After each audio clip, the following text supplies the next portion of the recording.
Assalamualaikum warahmatullahi wabarakatuh. Perkenalkan, nama saya Muhammad Fikri Satria, jurusan Teknik Mesin. Di sini saya akan menjelaskan penjelasan dari jawaban ujian akhir semester Fisika Dasar 2. Di sini terdapat soal yang sudah saya tulis, yaitu yang pertama itu diketahui sebuah kawat lurus dengan spesifikasi sebagai berikut dengan panjang 2 meter, N-nya itu 4 atau jumlah lilitan, luas area itu 1 meter kuadrat, arus listrik atau I itu sama dengan V cos omega T, F itu sama dengan 0,25 Hz. Di sini yang ditanyakan itu A, kuat medan magnet, atau B, pada jarak 1 meter dari kawat lurus saat 2 detik. Lalu B, kuat medan magnet B di pusat jika kawat lurus dibuat lilitan hingga menjadi solenoid saat 2 detik. Yang C, besar induktansi jika kawat lurus dibuat lilitan hingga menjadi solenoid. D, induktansi solenoid tersebut saat 2 detik.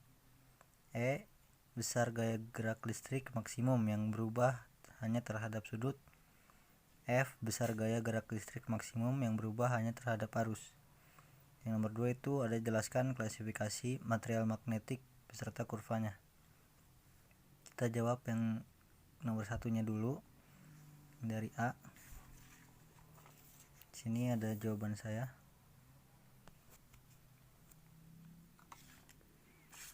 Sini karena I-nya itu V cos omega T, maka kita cari omeganya terlebih dahulu. Omega itu sama dengan 2πf. F-nya itu dari frekuensi yang tadi diketahui, di mana 0,25. Maka dimasukkan di sini 0,25 sehingga menjadi omega itu sama dengan 0,5 pi. Dengan T sama dengan 2, karena tadi yang ditanyakannya saat 2 detik, maka dimasukkan 2, maka I menjadi pi cos 0,5 pi kali 2, karena 2 nya 2 detik yang tadi. Maka cos pi itu sama dengan min 1, jadi hasil I itu sama dengan min pi. Kita masuk ke pertanyaan yang A. Besar magnet kawat lurus itu B sama dengan mu 0 kali I per 2pi kali R. Kita masukkan mu 0 itu sama dengan 4pi kali 10 pangkat min 7 dikali I nya itu sama dengan min pi per 2pi kali 1, karena jaraknya 1 meter dari kawat. Maka ini kita bisa coret dan menghasilkan 2, yaitu menjadi hasilnya min 2pi kali 10 pangkat min 7 Tesla. Kita ke yang B. Yang ditanyakan itu B, di pusat solenoida jika kawat lurus dibuat lilitan hingga menjadi solenoida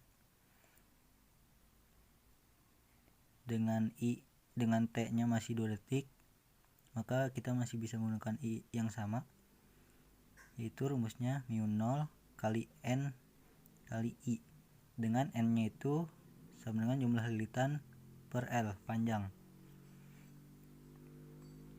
Jadi B pusat solenoida itu sama dengan mu 0 kali N jumlah lilitan kali I kali arus per L, yaitu panjangnya.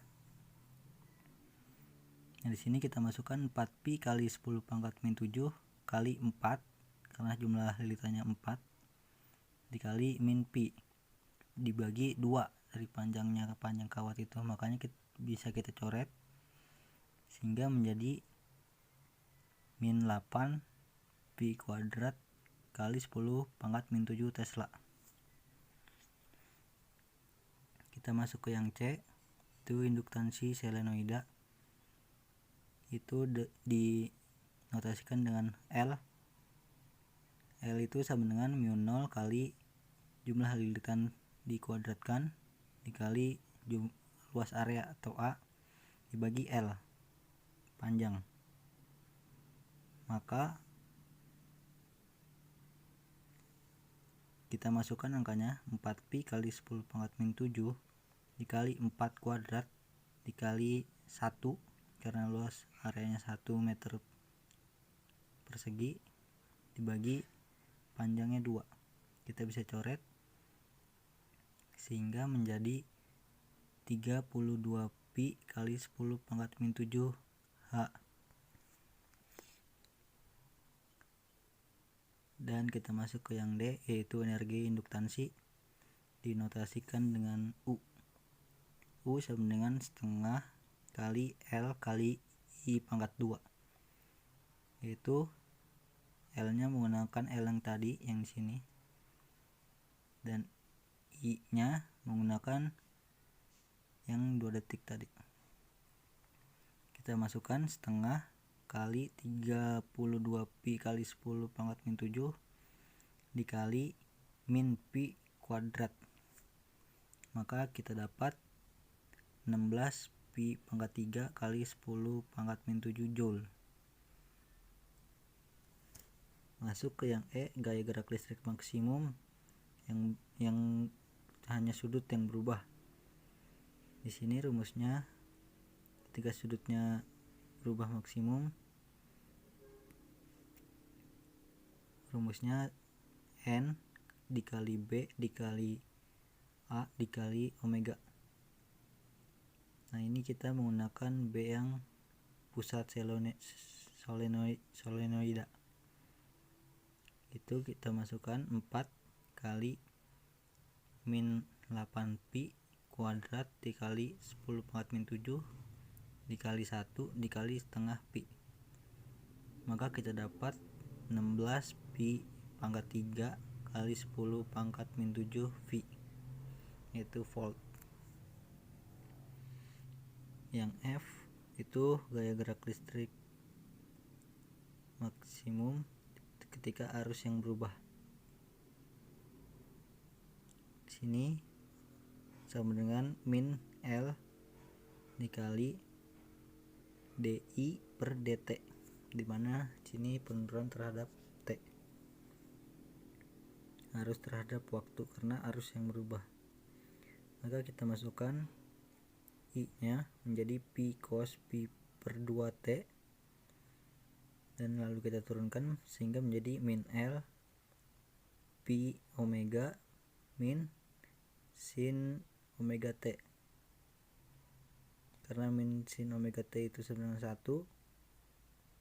maka tidak usah dimasukkan sehingga menjadi L pi omega.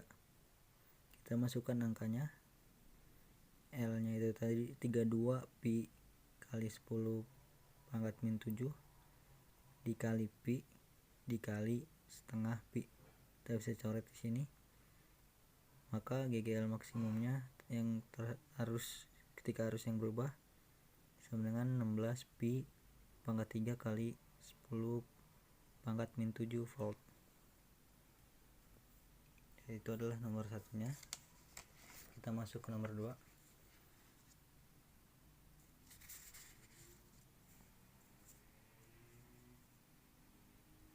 Sini pertanyaannya, jelaskan klasifikasi material magnetik serta kurvanya.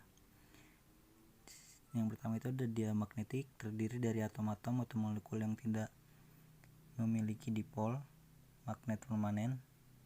Yang kedua itu cirinya itu jika bahan diberi medan magnet atau medan luar H, maka akan muncul momen-momen dipol yang arahnya berlawanan dan bersifat reversibel, yaitu ketika medan magnet luar dihilangkan maka atom atau molekul diamagnetik akan kembali seperti semula. Contohnya itu bismut, tembaga, intan, emas, perak, dan yang lain-lain.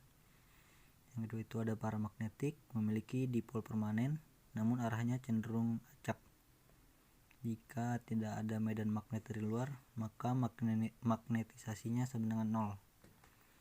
Jika diberi medan magnet dari luar, sebagian dipolnya akan terorientasi sehingga magnetisasinya lebih dari nol. Meskipun momen dipol magnet terorientasi, tapi untuk mencapai titik saturasi diperlukan temperatur yang sangat rendah dan magnet luar yang sangat besar. Contohnya itu ada aluminium, magnesium, natrium, titan, dan yang lain-lain. Lalu ada ferromagnetik. Walaupun tidak diberi medan luar atau H, material tersebut memiliki orientasi momen dipol yang searah. Jadi membuat ferromagnetik ini memiliki sifat kemagnetan yang permanen. Contohnya itu besi, nikel, kobalt, galonium dan europium. Di sini ada kurvanya. Sini mulai dari titik 0. Dan ketika diberi medan luar, maka dia akan naik sampai titik saturasi setelah diberi medan. Dan ketika dilepas medan magnet luarnya, maka dia akan bergerak ke arah sini dan mencapai titik magnetisasi yang tersisa. Jadi masih ada magnetisasi yang tersisa di materialnya sampai turun ke titik HC, yaitu gaya koersif, medan yang dibutuhkan untuk membawa nilai magnetisasi menjadi nol lagi, dan lalu bergerak ke arah sini. Lalu lanjut ke ferro dan ferimagnetik. Saat menambahkan medan luar H, pada saat H sama dengan 0 terlihat domainnya tidak ada yang searah. Lalu diberi medan luar H secara bertahap ke arah kanan, domain-domainnya lama-kelamaan menjadi searah dengan arah medan luar dan mencapai titik saturasi, yang mana prosesnya ketika domainnya ke arah kiri itu kecil nilainya dan ke kanan besar nilainya. Di sini ada prosesnya. Ketika material tersebut memiliki arah yang acak lalu naik ketika diberi medan magnet H dengan arah kanan, lama-kelamaan arah yang lain menjadi kecil sampai ke titik saturasi dan dimana arahnya itu searah dengan medan luar. Lanjut ke antiferromagnetik. Itu bahan antiferromagnetik dapat digambarkan dengan momen magnet yang berlawanan arah. Jika tidak ada medan luar, besarnya momen magnet yang antiparalel seimbang sehingga magnetisasi total sama dengan 0. Contoh itu kromium dan manganese. Ada lagi dengan ferimagnetik. Pada material ferimagnetik, momen magnet masing-masing atom tidak sama sehingga memiliki magnetisasi spontan atau M walaupun tanpa adanya medan magnet luar. Nilai magnetisasinya tidak sama dengan 0 karena arah ke atas lebih besar dari arah ke bawah ataupun sebaliknya. Berikut gambaran dari arahnya ferimagnetik. Sini terlihat yang ke atas lebih besar daripada yang ke bawah, maka M-nya itu dominan ke atas.